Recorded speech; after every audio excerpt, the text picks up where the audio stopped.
tell the truth, or at least don't lie.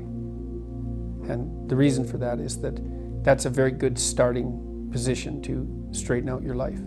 It's really helpful to be careful about what you say and to not say things that you know are false. I mean, it's not a straightforward thing to do, and that doesn't mean you get to tell the truth as a weapon. That's not the truth. That's a partial truth masquerading as truth to use as a weapon. I mean, you have to be sophisticated about it. But it's very useful to discipline yourself not to use your language in a manipulative manner. It doesn't work. It's a very, very bad medium to long-term strategy. And your life will become much simpler in a good way, much less anxiety-provoking, and much more exciting and adventurous if you just say what you think. Or even more importantly, don't say things you know to be untrue. One suggestion I have for people is that they listen to what they say and feel how it makes them feel physically. And what you'll see if you start to pay attention is that some things you say make you feel like you're standing on firm ground, and other things that you say disconnect you and produce a feeling of disunity and weakness. And you might think, well, that's worth it because I'm manipulating the world in some particular way to get what I want, and it'll probably work. It's like, it's not worth it. It won't work. It will kick back, and you will be punished for it.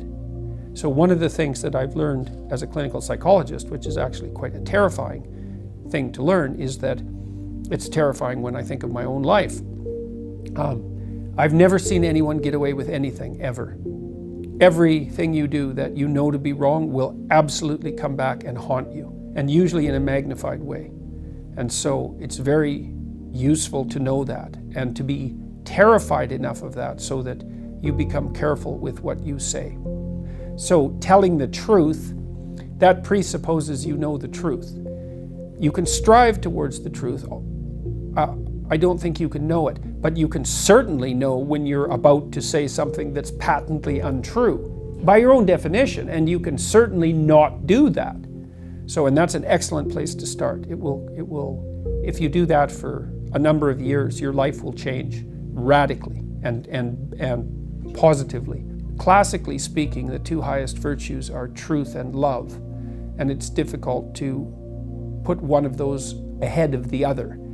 Love means something like hoping and striving for the best for things, despite the fact that they're inadequate and damaged and perverse and often malevolent. And that's part of, say, love your enemies, is, well, what do you want for your enemies? Well, you might say you want their defeat.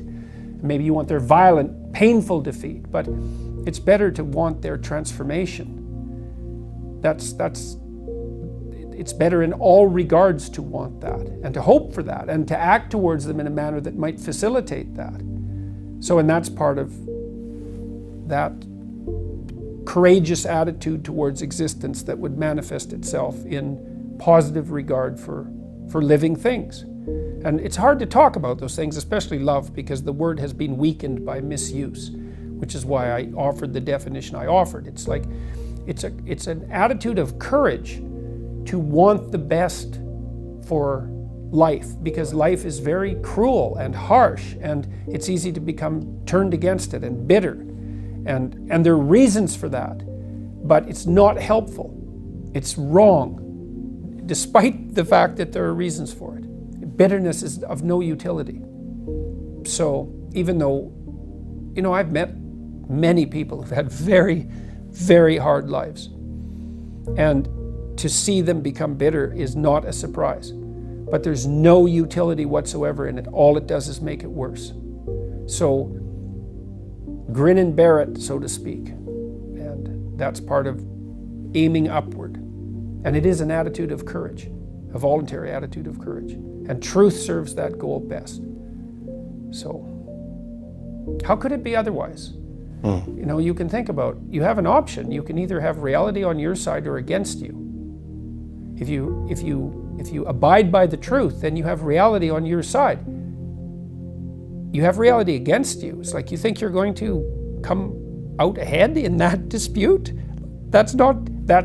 well, you only think that if you've developed a certain amount of arrogance, which is also another very dangerous thing. I can get away with it. It's like, no, you can't.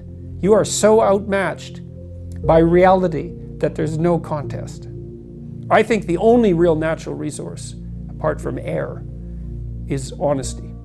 It's the basis for wealth. Because if two people treat each other honestly, they can take each other at their word and then they can cooperate. Otherwise, like if I can't trust you, God only knows what you're up to. You're so complicated that we can't do something simple and straightforward and directed together, because we're going to spend all of our time trying to figure out what in the world is going on. And this is partly why so much poverty in the world is actually generated by corruption, rather than an absolute lack of material, an absolute lack of material. Corruption is a force that produces poverty like nothing else. So honesty, integrity, and then all the things that you can be gifted with: intelligence, hard work. It takes a lot of rare traits, generally speaking, to push you in the direction of success. It also depends on what you mean by success. So we could do this two ways. We could go after classical success. Yeah, well, I mean, often you need a set of gifts, right, that are given to you at birth to be spectacularly successful at something, say, like sports. Then discipline, that's extraordinarily useful. Intelligence, that's very useful.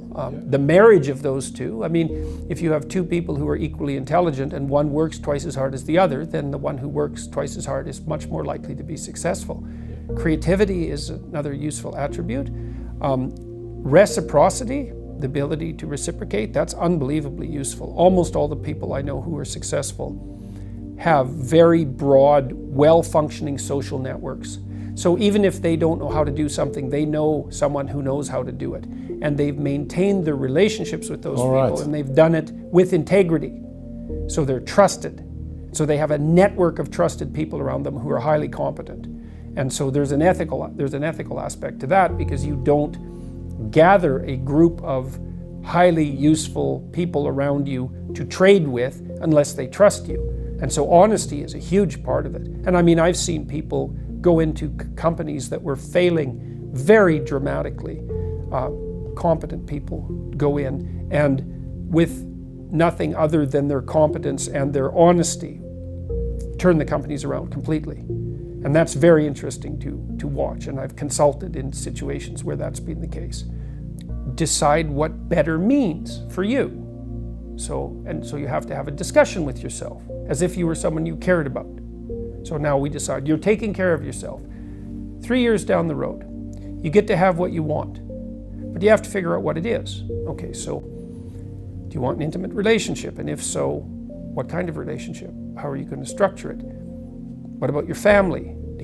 How are you going to get along with your siblings and your parents? Are you going to have kids? Is that going to be part of your life? What are you going to do for your career or your job? How are you going to educate yourself and keep your education updated? How are you going to resist the sort of temptations that take people down? How are you going to take care of yourself mentally and physically? What are you going to do with your time outside of work that's productive and engaging? Imagine you could optimize all that. Okay, so then you need a vision. Okay, what would my life be like if I had that? And what would it look like? Well, then you have to make the right sacrifices to get there. You need to make a strategy. And so you lay out that strategy and then start to pursue it and progress incrementally, right? Little better tomorrow than you were yesterday. And compare yourself to yourself, which is rule 4 in my book. That'll work. You'll be in way better shape very, very rapidly. So, but you can't just wait around for happiness to appear. I mean, unless you define it and pursue it. I mean, things don't happen. Good things tend not to happen randomly, right? Things fall apart randomly. So you need a vision. You need a plan for the future. And you don't want to make it rigid and tyrannical, and you have to do it in negotiation with yourself. But it's unbelievably effective.